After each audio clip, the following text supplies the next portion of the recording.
Welcome back to Fine Watch Club Media. I'm Sam, and I'm pleased to say today we are joined by Doug because we're spending a moment of time in Collector's Corner.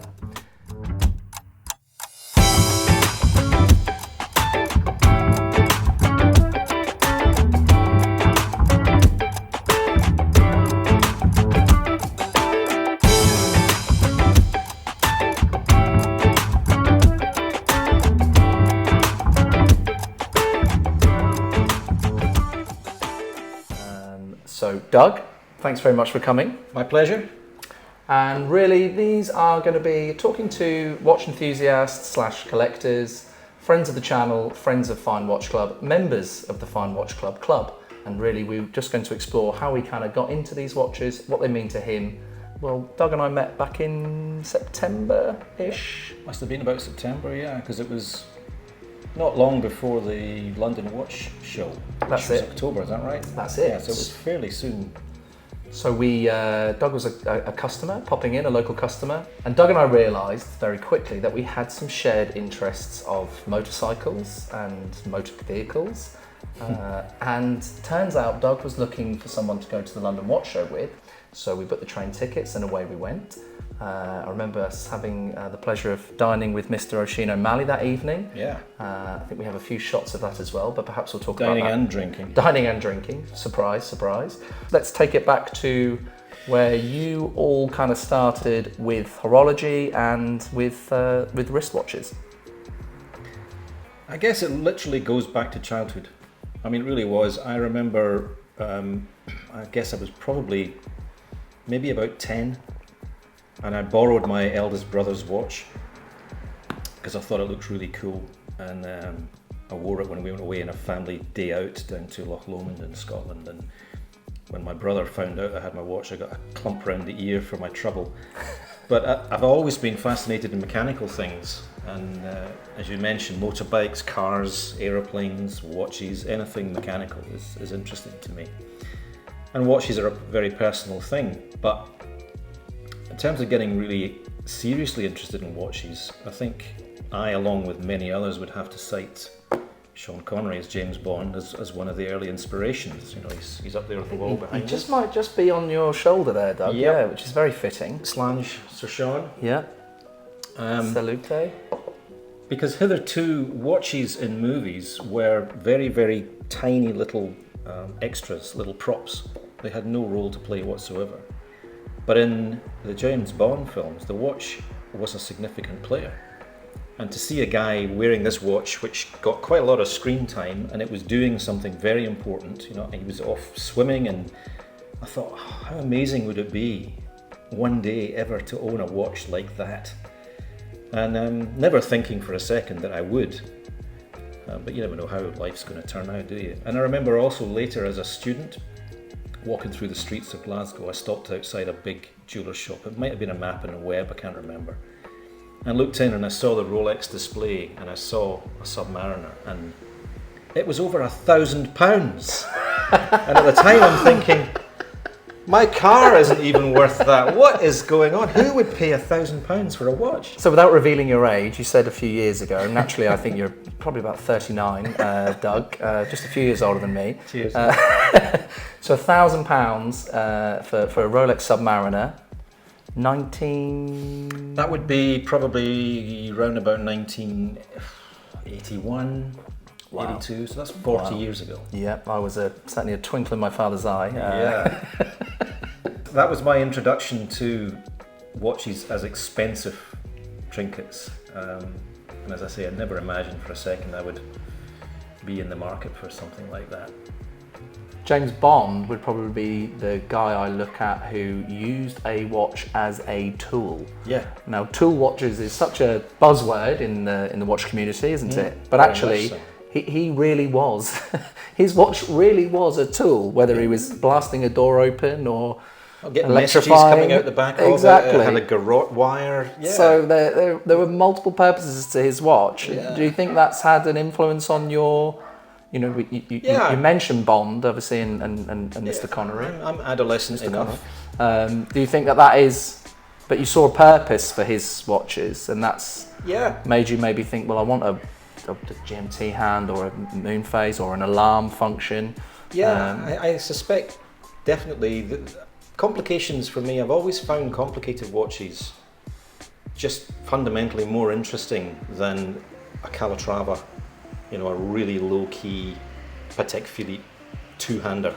You know, you can't get it any simpler than that. The watch has to have interest in and of itself. Its function is secondary. And so people will say, well, why do you want all these complications? Because, I mean, what does a moon phase mean to you? It's a frippery, Yeah. you know? Yeah. It's entertainment, if you like. It's a little bit of theatre. It's a talking point. I mean, we'll talk about when we move on to some of Doug's watches, but Doug is all for the drama, the theatre, the surrounding the particular piece. So again, back when I first met Doug, to introduce me to one of his collection, which he had on his wrist at the time, Which you hadn't seen. he let the watch introduce itself really at a given time, which I thought was fantastic, and there sparked a conversation. So yeah, I really like that. But anyway, watches, I didn't really buy a proper watch, and when I say a proper watch, I'm talking about a Swiss made, although it doesn't have to be Swiss, but they are obviously the predominant production area. Swiss made mechanical watch. And the first really decent one that I can think of that I bought was a Tudor Submariner. And there you have seller's regret straight away. If I still had that watch today, it would be worth probably 10 times what I sold it for.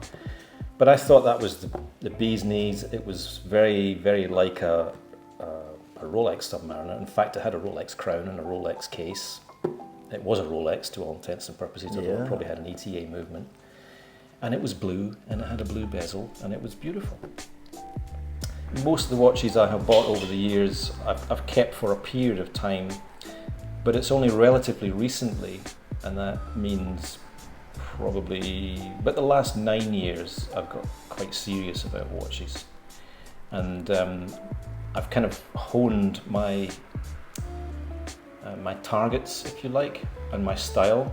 And my style of collecting is very eclectic.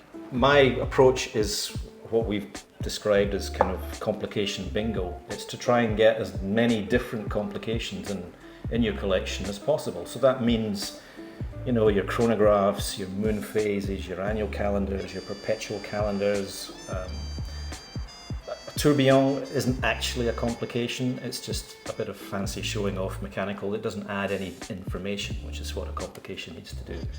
So that's kind of what I've tried to build over the years, and I've been reasonably successful in achieving that. And so what you get with that is the different complications, and with that different manufacturers, very, very different styles, from, you know, your steel sports watch to your nice gold dress watch. And that to me is a collection which gives me pause for thought. You know, I can't imagine having a watch case that I open up and there's 30 watches in there, they're all steel sports watches. I'm like, well, how do I choose? Whereas sometimes the occasion makes it very obvious what's the choice. You open the box and you go, I'm going out on the bike today, I'll put on my Rolex. That's an obvious choice. Or I'm going out to dinner with friends or whatnot, I'll put on a nice dress watch. So that's my kind of thinking around the collection. And most of the watches that I've chosen would fall into the category you've used to describe them as not souvenirs, more like mementos. So I have the impetus for buying a watch has been some event or other. So for example, one of the watches we'll be talking about is one that I purchased in New York to commemorate my 25th wedding anniversary. And unlike some of the watches I've got, that is an absolute keeper. You know, there's no chance I would ever swap or sell that watch. And that applies to most of the watches. You know, there's been a reason why I wanted to mark an occasion, and I marked it with a watch. I like that. I think you do well with the once you acquire a watch, you take it on a journey, But for you, Doug, I feel like there's a journey even in acquiring the watch. You know, you say yourself, find me another one. You know, that's a big thing, isn't it? You know, we'll see some of your pieces in a moment, which we really will be saying. Where can you find another one? Yeah. And that's very important to you. But actually hunting them down, you know, it's a bit of the thrill of the chase. Very much so. In finding the watch, never mind then ownership and where you go with it. It's actually how I came to get it in my hands in the first place, and tracking it down, almost finding the piece. I mean, the first watch I think we're going to be talking about, ironically, is one that I don't have anymore. The reason I wanted this watch is because it connected me to a number of occasions, times I've spent with friends of mine, one of whom lives in Monaco, and it felt like a fairly natural connection to buy a Tag Heuer Monaco. But me being me, the Monaco that most people think of is the blue dial with the white sub-dials in it, as worn by Steve McQueen. That's the typical answer when you think of, oh, I need a Monaco. I happened across a completely different Monaco, which I'd never seen before. It's nice and chunky, it's a chronograph, it's a Monaco. In my mind, I knew that watch, but when I saw your variant, the LS, I'd not seen that before. Yeah. Firstly, it's massive, which just definitely took me by surprise, because I've seen pictures, but they don't do it justice when it's in your hand or on the wrist. But yeah, you know, what did that mean, and what do you like about that particular piece, I suppose? As you'll see when you look at my watches, the majority of them are big watches. I don't know why, I've always liked big watches. I'm not that big a guy, but for whatever reason I've liked big watches. And the LS, the linear system Monaco, is very chunky, very thick and heavy. And it's a chronograph, but it is an exercise in form over function, because particularly as you get more mature, the chronograph is almost impossible to read. The notion that you're in your sports car or whatever, and you're kind of trying to time something, you're like, by the time you figured out what the chronograph said, you're off the road and into the weeds. And really, or it's so small anyway, you're an hour out, because you can't tell where the... Yeah, because it had one of these dials, one of the sub-dials was cut in half. So it was a semicircular sub-dial with one very, very small hand poking out, measuring the inside track of the first 15 minutes. And then once it finished that, a longer hand came out and read the outside track. So you practically had to have a magnifying glass to see whether it was 2 minutes or 17 minutes that had elapsed, you know? It almost, I suppose it was very, very stylish, but it wasn't very practical. Form over function there. So Doug, you say about going to visiting friends in Monaco on a couple of occasions. Monaco is one of these places that a lot of people will find, and my wife is one of them, they just find it is off the scale vulgar. It's just about show and tell. I mean, if you want to see exotic cars, exotic boats, extremely expensive watches, it's just all there. It's everywhere you turn, and I kind of like those things because they're all, you know, mechanical things. I'm interested in cars, not because they're glamorous, but because they're engineering marvels. That's more what appeals to me than the fact that they are very, very expensive and desirable. And that is a Bugatti Veyron in the wild, isn't it? It's not... Yeah, that was someone just rolled up into Casino Square in a Veyron, jumped out, threw the keys to the valet, and the valet put it into reverse and almost took it up the steps of the casino. The thing literally jumped about a metre, just like that. He was almost out of control. I don't know what he was doing, but he managed not to hit it against the curb. His life flashed before his eyes. Yeah, but there's a hierarchy there. If you turn up in a Porsche 911 or something and you park outside the casino, and then someone turns up in a Lamborghini, I don't know, Aventador or something like that, the Porsche gets moved down, the Lamborghini gets pride of place, and then someone rocks up in a Bentley Bentayga or something like that, well, he gets pride of place, and then someone turns up in a Bugatti, and everyone has to move down for the Bugatti to take place. What do you top that with? I don't know, you're sort of trying to arrive in your helicopter or something. Yeah, well, yeah, I'm sure guys are. The helicopter's about probably that, yeah. cheaper than the Bugatti, so he wouldn't get Yeah. it. Yeah, it's a mad place. I had a lot of good times in Monaco, which was, the connection was Monaco, the place. And we went to the historic Grand Prix, for example, and out on my friend's boat, in the Mediterranean, and faffing around pretending like we were well off.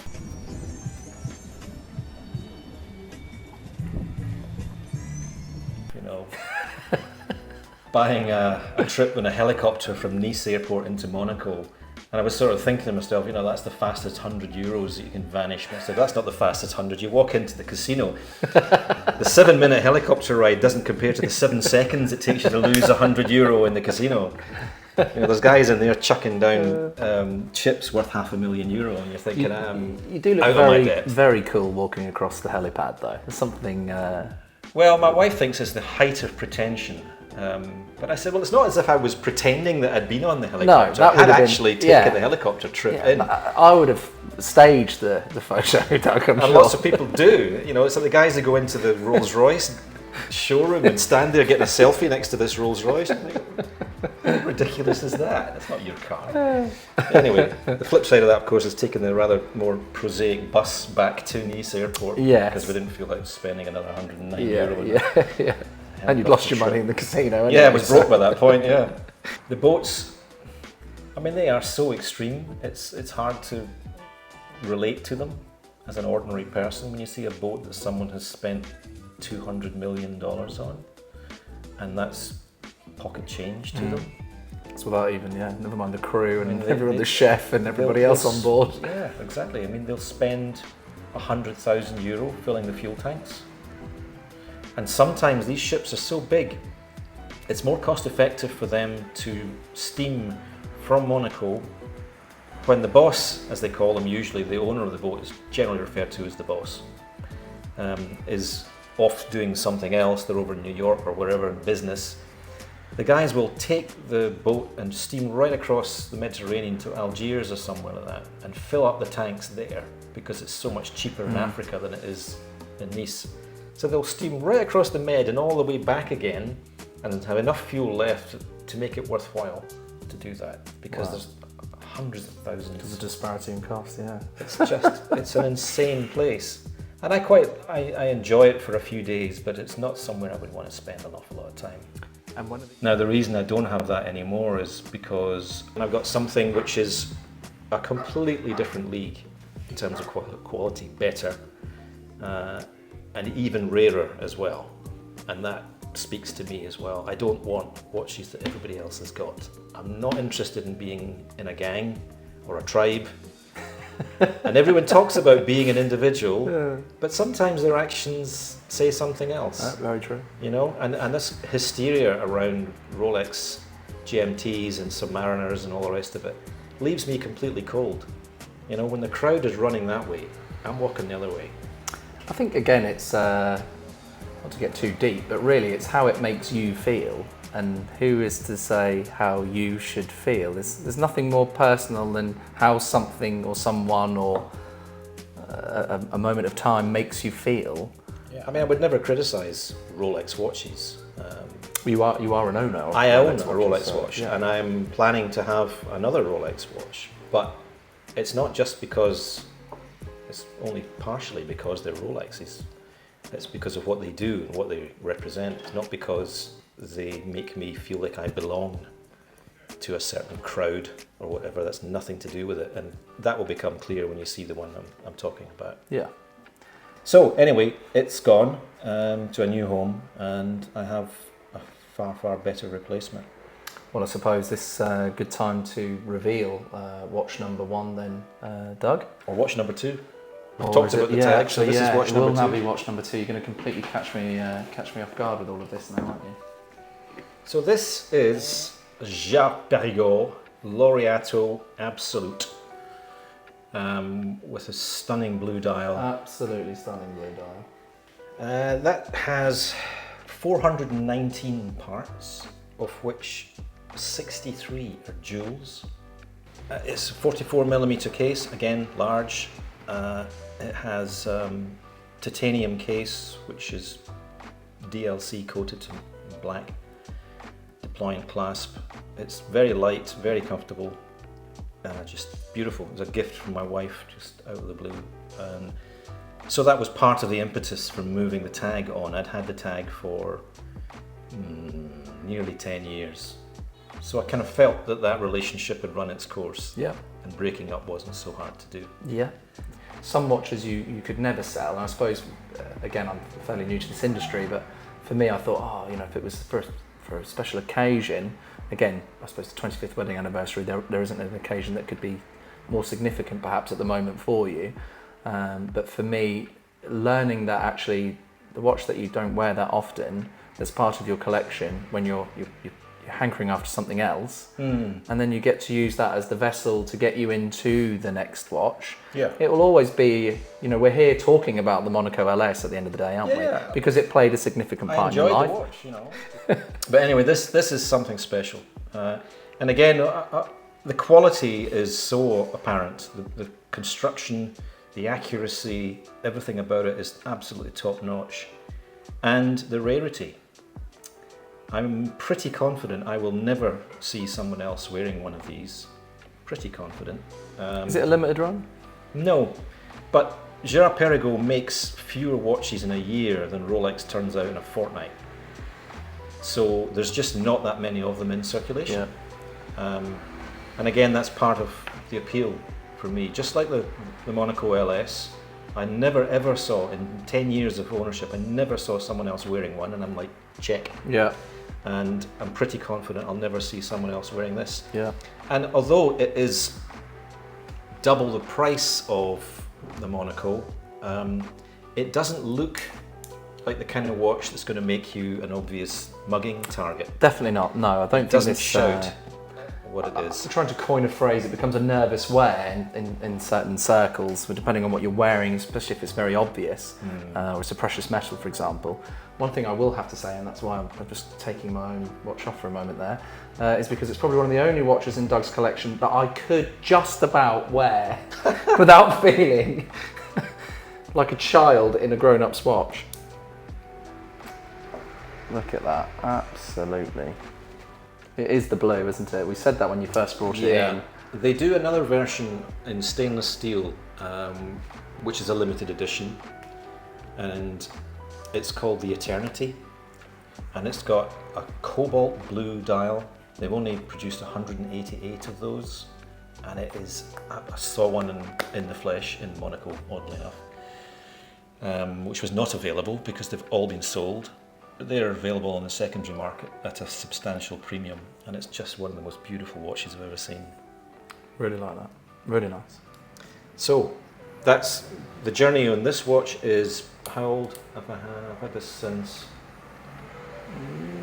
less than a year. Yeah. Yeah, I think I got this towards the end of last year from my wife. So what it is to have a fabulous wife who understands the things that tickle me, if that's not the wrong word to use. Yeah, we're going to have to do a very clever edit of that, Doug, where I'd probably Change a word in there. Cut to you being tickled with a feathered boa in a club where people wheel on each other. And Rolex, have a word with yourself. That's what a watch box should look like. Oh yeah, from a watch absolutely. That's more than a couple of £100. Yeah. So there we go. All else fails, it's a weapon. The box, Doug. Right, where to next? Having said all I've said about Rolex, I would never criticise the watches. And when my son and I both simultaneously qualified as scuba divers, I felt I could, with a straight face, buy a dive watch. I thought I wanted to mark that occasion, something I did with my son. He was lucky enough to do all his basic training in Malaysia, so he was in beautiful warm waters. I was learning in a flooded quarry in Leicestershire or something like that. Not the same appeal. It's perhaps. not quite, no. I felt I could justify buying a watch, and my first instinct was to get a Submariner.